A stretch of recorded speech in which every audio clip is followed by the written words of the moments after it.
Now, from the ReliefFactor.com studios, here's Mike Gallagher. What a time to be alive. Are you following all this stuff? Are you keeping up? If you miss a minute of the Mike Gallagher Show, you're going to miss a lot. Because every single day we come into this studio, we come into work astounded at the mess that the Democrats have created for themselves. And once again, a guy named Donald J. Trump comes out smelling like a rose. You know, if you've listened to this show for a long time, you've known me to say over and over again, Trump has this wild ability to survive what mere mortals could never survive. None of us could survive what he has survived. Nobody could. And yet, not only does he survive it, the guy winds up soaring like an eagle time and time and time again. Look at Fulton County, Georgia. I mean, hey, Atlanta, you paying attention to this? Fani Willis and her alleged boy toy prosecutor? If I'm following this right, she's now been subpoenaed, according to the New York Times. I'm not getting this from, Gateway Pundit. The New York Times and the Washington Post and the mainstream media are reporting that Fani Willis, the chief tormentor of Donald Trump, the prosecutor in Fulton County, Georgia, over his alleged election fraud, hired a personal injury attorney to be the hands-on prosecutor of Trump and the other co-defendants. And this guy, who had no prosecutorial background,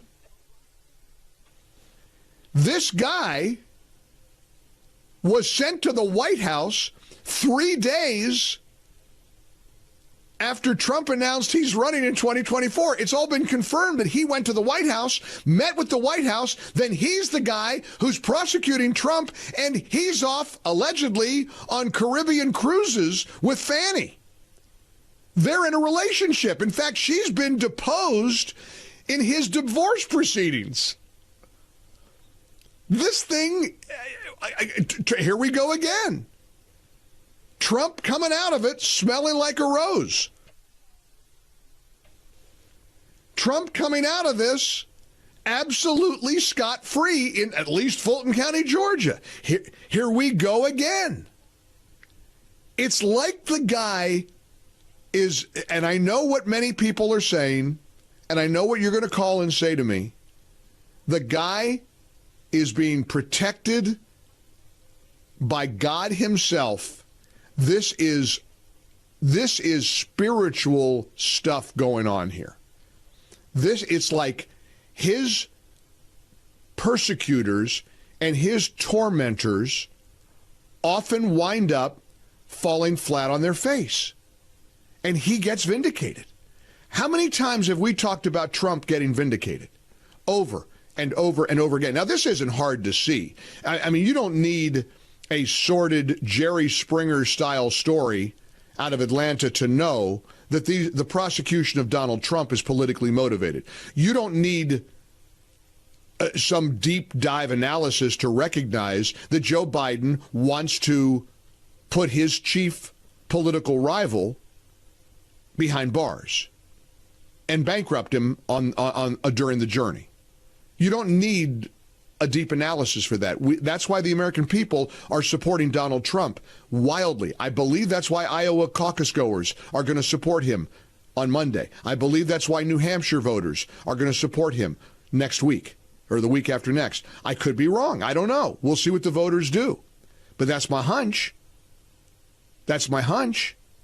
They've overplayed their hand, and they're going to give the keys to the kingdom to Donald Trump once again. I mean, everybody from Frank Luntz to CNN are now acknowledging that Trump, as of today, is the presumed winner in November. Not the nominee. He is the presumptive victor. Frank Luntz, a pollster.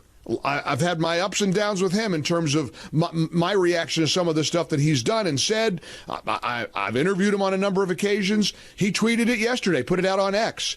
He's the presumed winner. As of today, He is the leading presumed presidential victor. And, you know, the nickname Teflon Don, nothing sticks to this guy. It's the wildest thing. Do you think I hate to even go there, but I'm going to. You think it's spiritual? His critics will say he did a deal with the devil. And it's spiritual, all right. The devil is helping him. His supporters believe that God is looking out for him. I'm telling you, no mere mortal would survive what this guy keeps surviving. Period. There's no way. Look at it over and over and over again.